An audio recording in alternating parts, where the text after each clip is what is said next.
ওই দিন আমরা খবর পেয়েছিলাম বিশ্ববিদ্যালয় প্রশাসন 10% অতিরিক্ত ব্যালট পেপার ছাপিয়েছে। কিন্তু আপনারা ইতিমধ্যে লক্ষ্য করেছেন যে ক্যাম্পাসে এখন পর্যন্ত সাবেক শিক্ষার্থীদের আনাগোনা লক্ষ্য করছি। ওনারা জবাব দিয়েছিলেন যে আসলে কিছু ব্যালট পেপার হয়তো নষ্ট হয়ে যেতে পারে, এই কারণে ওনারা যুক্তি দিয়েছিলেন। 20 বছর পর জাহাঙ্গীরনগর বিশ্ববিদ্যালয়ে জাকসু নির্বাচন অনুষ্ঠিত হতে যাচ্ছে। আমরা সবাই ইতিহাসের একটা সাক্ষী হতে যাচ্ছি। আমি সহ আমাদের ক্যাম্পাসের সকল স্টুডেন্ট সেই ইতিহাসের সাক্ষী হতে যাচ্ছি যে আমরা একটি জাকসু নির্বাচন অনুষ্ঠিত হতে যাচ্ছি ইনশাআল্লাহ। আজকে সকাল 9টা থেকে আমাদের ক্যাম্পাসে জাকসু নির্বাচনে ভোট গ্রহণ শুরু হয়েছে। ইতিমধ্যে আপনারা লক্ষ্য করেছেন যে বিভিন্ন ভোট কেন্দ্রগুলোতে লাইন ধরে আমাদের ক্যাম্পাসের স্টুডেন্টরা ভোট দিচ্ছেন। কিন্তু তারপরেও আমরা বিভিন্ন জায়গায় বেশ কিছু অসঙ্গতি লক্ষ্য করছি। আমরা সে অসঙ্গতিগুলোর কথা যদি বলি, প্রথমেই আসে প্রাক্তন শিক্ষার্থীদের কথা। যে বিশ্ববিদ্যালয় প্রশাসন নির্বাচন কমিশন বলেছিলেন আজকে সকাল 6টা থেকে ক্যাম্পাসে কোনো সাবেক শিক্ষার্থী থাকতে পারবে না, কিন্তু আপনারা ইতিমধ্যে লক্ষ্য করেছেন যে ক্যাম্পাসে এখন পর্যন্ত সাবেক শিক্ষার্থীদের আনাগোনা লক্ষ্য করছি। বিভিন্ন ভোট কেন্দ্রের পাশেই তাদের অবস্থান দেখতে পাচ্ছি। এই বিষয়টা আমাদেরকে একটু চিন্তার মধ্যে ফেলে দেয়।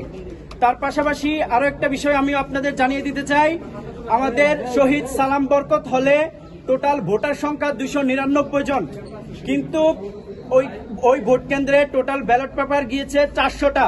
এই যে 101টা অতিরিক্ত ব্যালট পেপার কেন গিয়েছে সে বিষয়ে ওই ভোট কেন্দ্রে যিনি দায়িত্বে আছেন তাকে জিজ্ঞেস করা হয়েছিল 101টা অতিরিক্ত ব্যালট পেপার কেন এসেছে। তিনি সেটার কোনো যৌক্তিক ব্যাখ্যা দিতে পারেননি, বলে যে কেন এসেছে তিনি জানেন না। এ হলো বিষয়। আমরা বিশ্ববিদ্যালয় প্রশাসন যেদিন ব্যালট পেপার ছাপিয়েছে ওই দিন আমরা খবর পেয়েছিলাম বিশ্ববিদ্যালয় প্রশাসন 10% অতিরিক্ত ব্যালট পেপার ছাপিয়েছে। আমরা ওই দিনই বিশ্ববিদ্যালয়ের যে নির্বাচন কমিশন আছে ওনাদের জানিয়েছিলাম যে 10% ব্যালট পেপার অতিরিক্ত কেন। ওনারা জবাব দিয়েছিলেন যে আসলে কিছু ব্যালট পেপার হয়তো নষ্ট হয়ে যেতে পারে, এই কারণে ওনারা যুক্তি দিয়েছিলেন।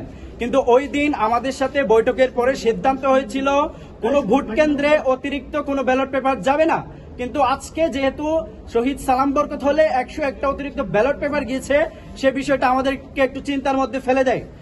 তার পাশাপাশি ডোপ টেস্টের একটা বিষয় ছিল, যেটা গতকাল রাতেও আমরা বিশ্ববিদ্যালয় প্রশাসনের কাছে আলোচনা করেছিলাম যে বিশ্ববিদ্যালয়ে যারা নির্বাচনে অংশগ্রহণ করছেন তাদের অবশ্যই ডোপ টেস্টের প্রয়োজন। সেজন্য বিশ্ববিদ্যালয় প্রশাসন ডোপ টেস্টের আয়োজন করেছিল, কিন্তু ডোপ টেস্টের রেজাল্ট এখন পর্যন্ত নির্বাচন কমিশন প্রকাশ করেনি এবং বলা হয়েছিল যারা ডোপ টেস্টে অংশগ্রহণ করবে না বা পার্টিসিপেট করবে না তাদের রেজাল্ট বাতিল হবে। কিন্তু এখন পর্যন্ত আমরা খবর পেয়েছি অনেকেই ডোপ টেস্টে অংশগ্রহণ করেনি, কিন্তু তাদের কোনো তালিকা বিশ্ববিদ্যালয় নির্বাচন কমিশন এখন পর্যন্ত প্রকাশ করেনি।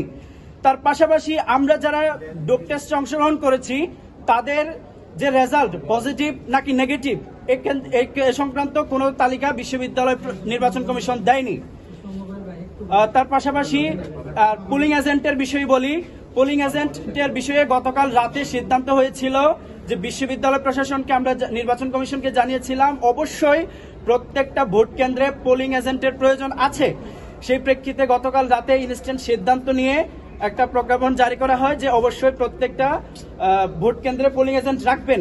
কিন্তু সকালবেলা যখন বিভিন্ন ভোট কেন্দ্রগুলোতে আমাদের পোলিং এজেন্টরা গিয়ে পরিচয় দিচ্ছেন যে আমি এখানে পোলিং এজেন্ট হিসেবে থাকবো বা বিষয়টা জানাচ্ছেন, তখন বিভিন্ন ভোট কেন্দ্র থেকে বলতেছে আমরা তো আসলে এই বিষয়টা জানি না।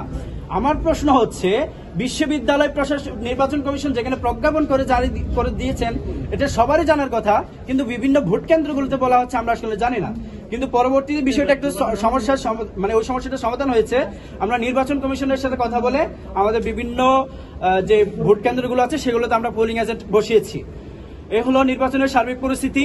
আমি মনে করি যে অসঙ্গতিগুলো হচ্ছে বিশ্ববিদ্যালয় প্রশাসন অতি দ্রুত এগুলোর বিরুদ্ধে অ্যাকশন নেবেন এবং যে সাবেক শিক্ষার্থীদের যে বিষয়টা বললাম এবং হচ্ছে যে ডোপ টেস্টের বিষয়গুলো